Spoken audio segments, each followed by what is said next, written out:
friends, welcome back. My name's Emma and this is Dandelion Cottage. In today's video, I wanted to show you a quick trick and tip on how to make your images larger for your t-shirts. So I have an Epson 2760 and that means I have limitations with how large I can print. I'm stuck with printing 8.5 by 11 and as you know, that's not going to work on your bigger shirts. So your large to 3X, 4X, that's not going to work. So we would need a bigger image.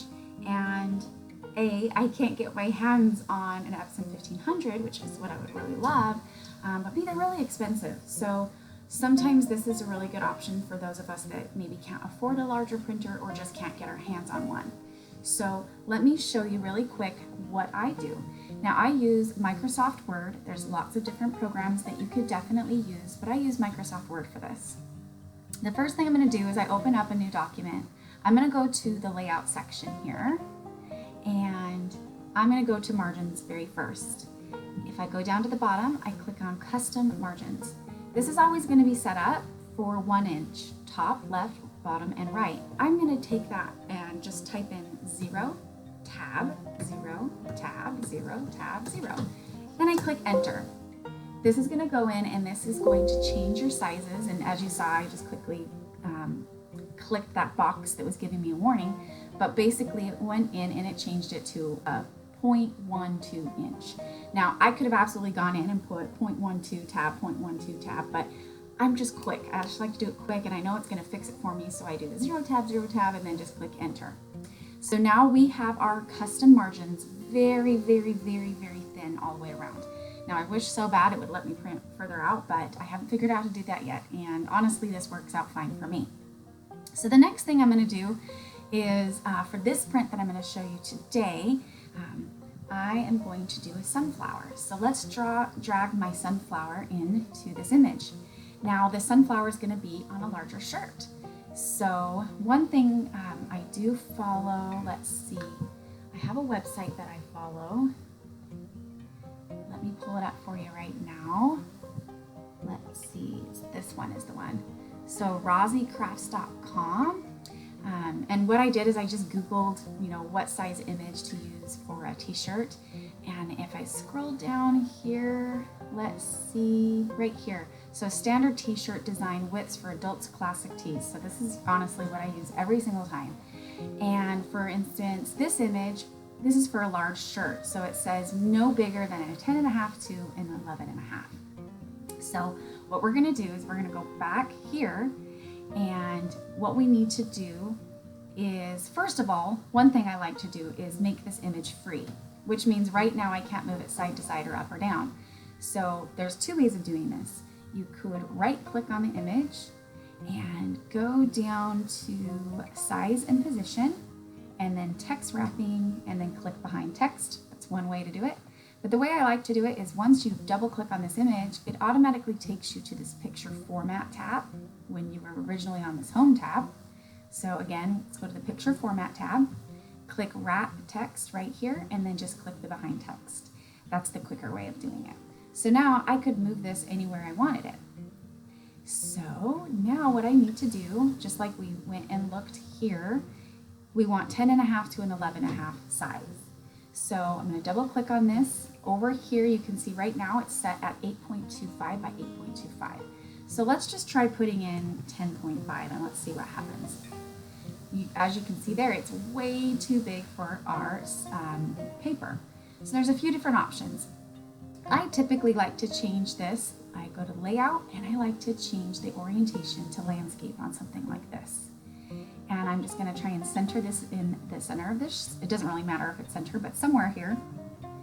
And you can see, you just want to make sure that none of the sides, the top or the sides, are going to be cut off. It's okay if the bottom's going to be cut off because that's the whole plan.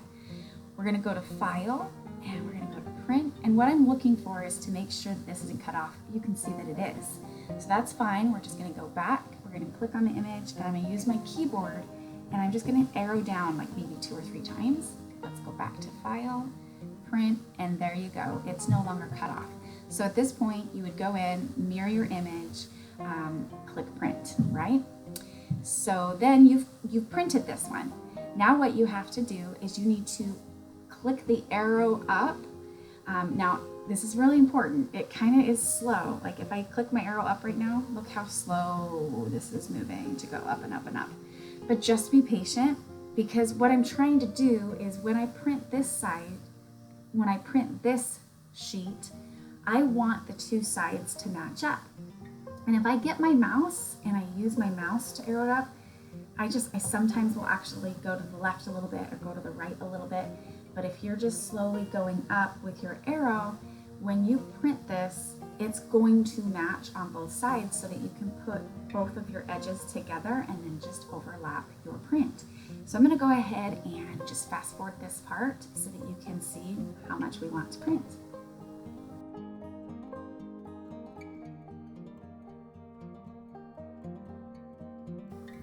Okay, there we go.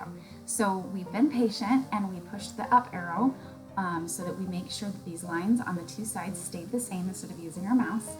And we've come up. Now, as you remember from before, our image did print a little bit of this. I go ahead and I still overlap it a little bit just in case. It just gives you yourself a little bit more wiggle room. Now, if I go to this file and print, keep in mind that it will cut some of this off. As you can see that white line right there. So that's why I say give yourself a little bit of wiggle room. Truly, we probably only need from right here down, but I want to make sure that I give myself enough wiggle room just in case I cut it wrong or I cut it crooked or something like that. I've got extra.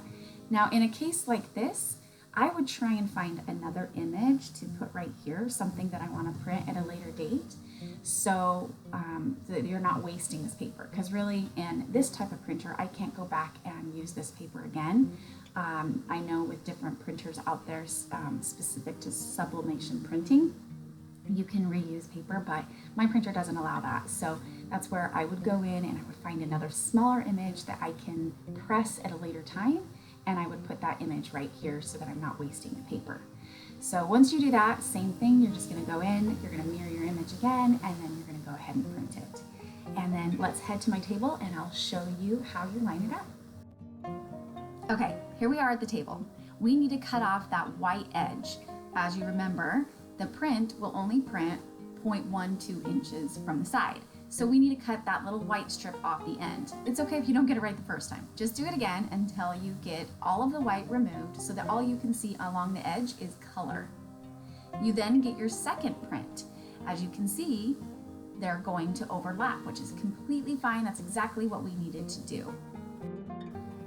The first step is going to be making sure that you line it up on each side, because as you remember, we used our arrow key to go up so that the sides will be exactly the same. So you know that all you have to do is move the sheet up and down until it matches. Then you get your heat resistant tape and you're going to tape anywhere in the white sections. So you just want to make sure that you're not taping anywhere that there is any ink. Otherwise that ink is not going to sublimate on your shirt. I then flip it over and you can see I have quite a bit of excess. So all I do is I just cut off that excess, leaving about 1/2 inch to 1/4 inch behind, and then I'm going to tape that again with my heat resistant tape, just a few strips along the back so that I know that it won't come apart. I hope this trick helped you. It definitely has helped me because I can't get my hands on a bigger printer right now. I think most of us can't. So you definitely have to be creative. And this is how I got creative so that I could make the bigger prints for the bigger size shirts. So as always, thank you so much for watching. Don't forget to hit like and subscribe and make sure that you ring that bell so that you get notified anytime I upload another video. If you guys have suggestions of anything you'd like to learn, just make sure you leave it in the comments below and I'd be happy to make a video and teach you something new. Thanks so much, you guys. We'll see you next time.